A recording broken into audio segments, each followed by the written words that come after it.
everyone, this is Sreelakshmi, MSc.Ed Physics 12th semester, RIE Mysore, and I'm here to discuss on the application of nanofibers in fuel cells, chemicals, sensors and catalysis. Before getting deep into the specific topic let us see what is nanomaterials and nanofibers, which is already familiar to us. So nanomaterials are the materials with a single unit that is between 1 to 100 nanometer in size, and nanofibers are one of the nanomaterial. Nanofibers are the fibers with diameter in the nanometer range, and as we know, this nanofibers, the nanomaterial industry itself has a huge impact on the worldwide industries, and here we'll be discussing how is it for nanofibers. So let us see how does nanofibers looks. As you see in the slide, the background of the slide itself is a scanning electron microscope view of nanofibers. Let's get into the next slide. So here you can see how many different type of morphology a nanofiber can obtain. For example, it have a smooth structure, helical structure, ribbon, necklace-like, porous, core shell, hollow, multi-channel, tubular, nanowire in microtube, multi-core cable-like, tube-in-tube structure, nanofiber. So all these are scanning electron microscope pictures of different kind of nanofibers. This is the starting of our specific content. So this is just a sneak peek into what we are going to discuss today. We have application of nanofibers in fuel cells, chemicals, sensors and catalysis. So just getting into the basic things, we know what a fuel cell is, right? Fuel cells are familiar to us, chemicals are familiar to us, sensors are familiar to us. Also we know what are the effect and what are the peculiarities of catalysis. So here what happens? In fuel cells, the effect of nanofibers is relevant. Why? Because our nanofibers has unique microstructure and electron and ion conduction properties. In the case of chemical, there is a wide variety of application which includes cosmetics, medical compounds and also for filtration of molecules. And as we see sensors, we know that sensors, there are many kind of sensors we are using: thermal sensors, resistive sensors, which are used for detection of temperature or understanding the variation of some characteristics, etc. And when we come to catalysis, nanofibers do play a very important role in it. Okay, so let us go to the first type, which is fuel cell. Okay, so before getting into the application of nanofibers into fuel cell, let us understand what a fuel cell is. A fuel cell is an electrochemical cell that converts chemical energy into electrical energy. And what happens inside it is some kind of redox reaction. Redox reaction in the sense oxidation reaction and reduction reaction takes place. The image that have shown here is that of a hydrogen fuel cell, where we have anode where the hydrogen is passed and cathode where the oxygen is passed. So what happens to hydrogen? Over the anode, when hydrogen is there, it undergoes oxidation reaction and it emits out electrons. Now what happens for the oxygen? The oxygen gives out protons, which later is turned into water itself. Okay, there is some other part which you can see in the darkest blue color in the picture, which is called as PEM, that is a membrane which only allows proton to pass through and not the electron. Why? Because ultimately our aim is to release the electrical energy or change of chemical energy into electrical energy. So as we stop the as we stop the electrons to go through that membrane, this electron is transferred into the external circuit and thus we get electricity. That is what we have said. A fuel cell consists of two electrodes, a negative electrode which is anode and a positive electrode which is cathode, and sandwiched around an electrolyte. this particular membrane which we see in the middle, inside it contains an electrolyte. So here we can see how nanofibers are effective in the area of fuel cell. There are two things that can be done. First one is we keep this nanofibers instead of this PEM, this membrane.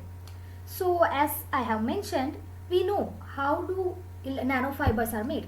They are made from electrospinning. That is one of the method of manufacturing of nanofiber. So electrospinning is leading method for producing nanofibers, and we should see the advantage. Why do we use this nanofibers in areas of fuel cell, right? The properties goes like it has a smaller diameter, right, which give rise to larger surface area, and it has a high porosity. So here as we see the nano composite membrane for fuel cells, it can be put into an ion matrix polymer which creates more ion conductivity. For example, we take when we are consider if I am imbibing a nanofiber into this fuel cell, the number of electrons being produced or transported increases. Thus, I can increase my conductivity. Here we can see. So what happens? Embedding electrospun nanofibers in a polymer electrolyte matrix enhances the membrane mechanical strength. Not only it increases the ion conductivity, it also enhances the mechanical strength of that particular membrane, which in turn is really needed for the validity of the fuel cell also. Correct? If our fuel cell has high strength, it will be durable for long days or long duration.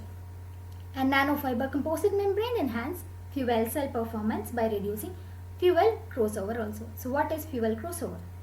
It is nothing but the leakage of either anodic or the cathodic chemical that we have given to the fuel cell. So as we use the nanofibers, there are very less chances that the material gets into the other material or the electrolyte in between them. So the leakage is also prevented. Also one more peculiarity is that the size of the fuel cell can be decreased. We know what is the structure of a nanofiber is. So that can be altered according to our need by the manufacturing methods, so that the size can also be reduced, which practically we are in need of. Next we go for the chemical. The first one is drug delivery. Okay, when we are associating nanofibers into drug delivery, nanofibers act as the transportation for the drugs. In the sense, they doesn't alter the behavior of the drugs over there. They take up the drugs and carries it to the target. That is what you can see in the picture. So we have the drug loaded nanofiber here, which if we are just enlarging it, we can see a single strand of nanofiber, and the blue are the drugs. It reaches the target and the drug is released. One another method is just combining this nanofiber into the medicine that we intake. So what happens? It instantly disintegrates in saliva. So there is no need of either in swallowing or drinking or chewing it. As we put into our mouth, it just gets dissoluted inside it. So this is one of the effective way how we can use nanofibers in the area of drug delivery. Next one is cosmetic. Cosmetics has been a very highly growing area in this era, right? Because it is having an exponential increase in the cost and the importance. Everyone is talking about it. So almost all the chemical compounds that we use for our cosmetical purposes contains nanofibers. Why do we do that? Let us look into it. First one is it is easy and efficient transport of the active ingredients. When it is having active, you know that there are many active ingredients we use. For that, this acts as a transport or carrier itself. Next one is the nanoliposomes encapsulate bioactive agents used in cosmetic, so that the product does not clog skin pores, right? Our aim of using cosmetic is to make our skin more healthier or smell more plumping in the sense, or more clear and all. So it is our need not to clog our own pores by using this cosmetics. So as the nanoliposomes encapsulate bioactive agents are used, it does prevent from it. Next one is high retention level.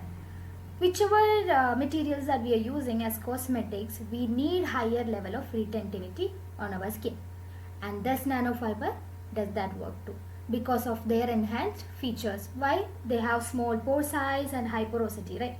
So since they have such, they will retain huge amount of water and materials inside it. The next one is, as we use cosmetics, if the chemical compounds has some difference or it is very heavy on our skin cannot breathe, right? Our skin and our body needs breathable things to put on.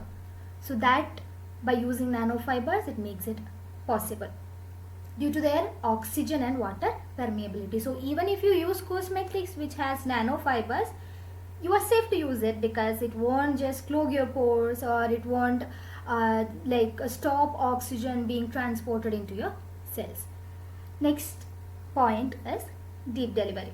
So large surface area of nanofibers also increases the contact surface between the mesh and the skin. Correct? There is a particular level up to each material has to reach inside the skin for their action. So if that level of deepening is not reached, these materials cannot work properly. So this nanofiber, due to its large surface area, also ensures that the particular material reaches the correct level of the skin.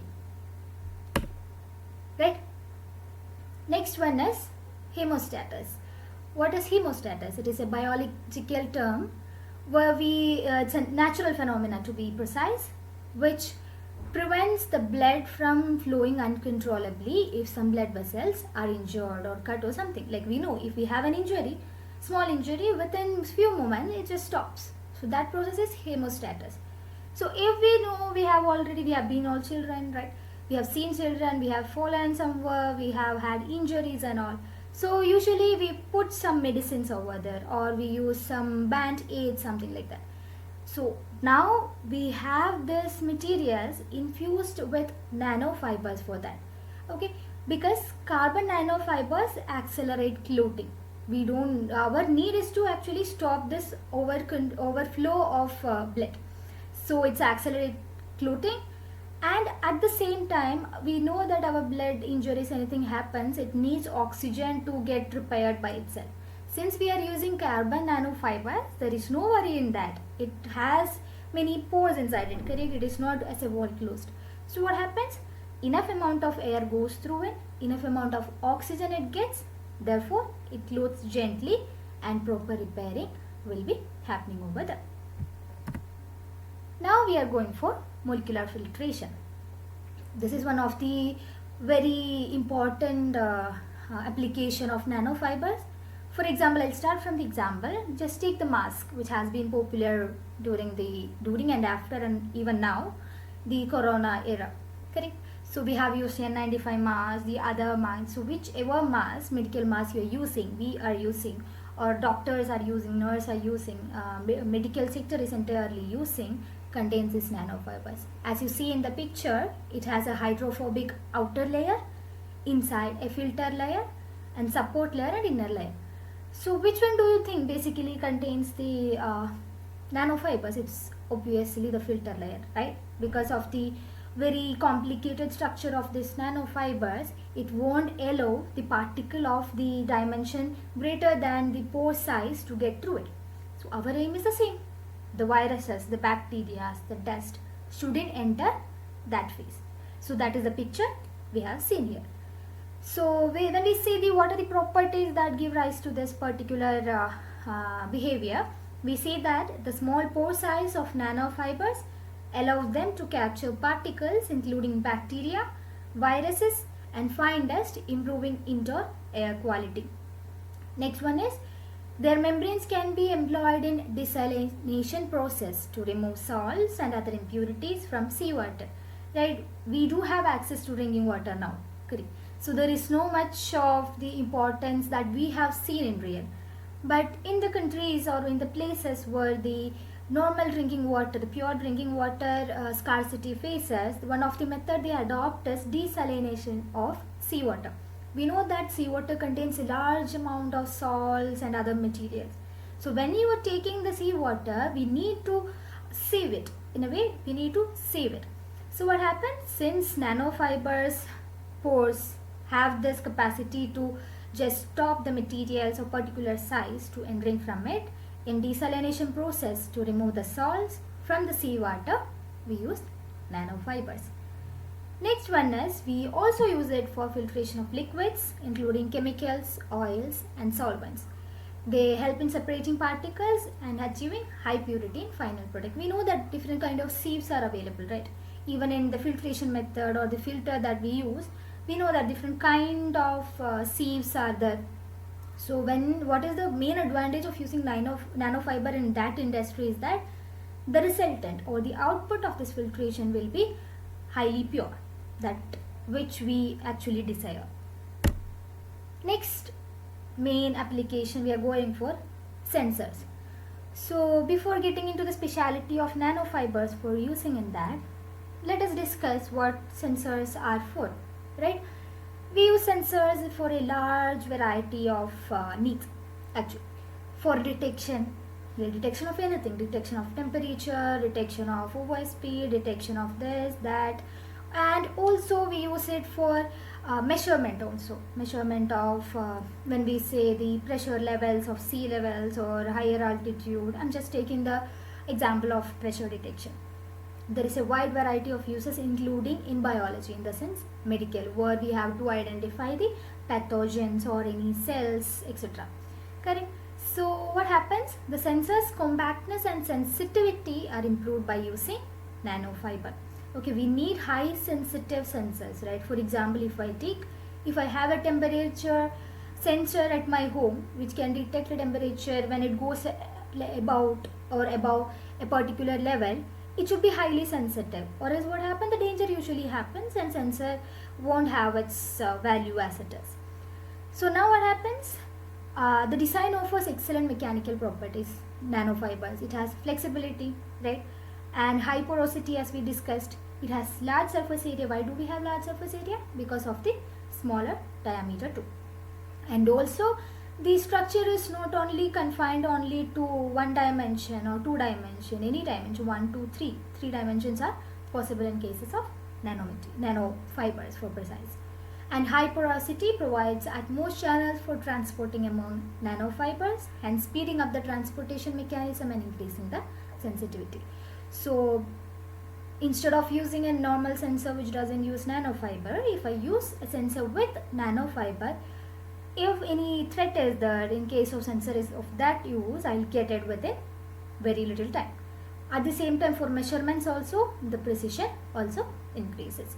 So next we'll discuss or just see which are all the type of sensors in which nanofibers are used, and also just see how is it made for just 2 sensors. Let us go. Okay, the types of sensors are, there are capacitive sensors, which is actually used for pressure variation, pressure measurement and many other areas. Resistive sensors, fluorescent chemical sensors, thermal sensors, biomedical sensors, fiber optic sensors. Now we'll see the capacitive sensor. So see what they have mentioned here is, if the sensor that we are using is flexible enough, think of the situation, if it is rigid, then the need of us to put some sensors at specific areas may not be always possible, right? It will be hard to put that or set it up at a particular place. But if it is flexible, it becomes easier for us to handle. So the same thing can be done using integrating the nanofibers into the manufacture of this particular sensor. So this is how the layers are seen. We have polyimide, conductive fabric, TPU and dielectric layer, etc. So in that they have just given B. The picture B has given how the nanofibers looks inside this particular sensor and its microscopic view also. The 3 pictures just gives us an idea about how flexible this can be made using the integration of nanofibers. Next one is resistive sensors also, where we see that the first one is electrospinning, which is a manufacturing method for nanofibers, where the COCl2 solution, polymer solution is used to make the nanofiber. Now we have the sensor to be made, and this nanofibers made is being attached on it. Okay, it is being attached on the particular material, all the components that we are using for making the sensor. So here is how its results are showing over the, see in the first picture of multimeter, they are testing the resistivity. Okay, so the first two multimeters are showing 0 over there, so that is the difference. And when our hand is keeping on it, so it is detecting something and giving the needed result. Next one is the active catalysis. We see the active catalyst. So we know what is a catalyst is, right? Catalysts are those chemical materials which influence the speed of a chemical reaction without actually taking place in it. In the sense, if I'm using a chemical material and I have a chemical reaction taking place over here, I want to alter the speed of this reaction. In the sense, altering can be increasing the speed or decreasing the speed. Okay, and I have a material that I can put into this chemical reaction taking place, but at the end I'll get the same material back. In the sense, it haven't actually participated in the chemical reaction. Such materials are called as catalyst. So when we see the effect of nanofibers here, the captive catalyst attached to nanofibers through electrospinning, same thing, it is, we are mentioning the manufacturing method, and subsequent post electrospinning deposition techniques. Okay, we have this catalyst over there and we are attaching this nanofibers to it by either electrospinning and then subsequent post electrospinning method. Now the nanofibers offers a vast surface area, right, which actually have immense importance in the surface chemistry too. And we know that when the surface area increases, what happens? The chemical reaction, the rate of chemical reaction also increases. So this enhancement leads to improved activity, selectivity, stability and reusability of catalyst in catalytic processes. Next is a simple diagram which shows how we use nanofibers for catalysis. See, the first one is without using a nanofiber. Okay, so there we need a catalyst support. In the sense, we need an extra material inside the reaction for catalytic activity. Now what happens? To inside this catalyst support, our materials to be reacted goes off. So there are some pores created over. And the orange dot shows the active sites. Okay, they have to identify the active sites inside this catalytic material and go further. At the same time, if I use carbon nanofiber support, there is no need of another catalytic support. In the sense, there is nothing extra totally to be added. Already there is carbon nanofiber that we have already integrated. So what happens? Their larger surface area enables the higher number of active sites, so that the rate of chemical reaction is considerably increasing. So yes, this is the references that I have gone through for this presentation and discussions. I hope you all got what the discussion meant, and the conclusion can be said that nanofibers really do have a lot of importance in every industry that we see, even in biomedicals, in chemical industries, in making of electronics, electricals and every industry, and it has a further more opportunities too. Thank you. This is the end of my presentation. I hope it's done. Thank you.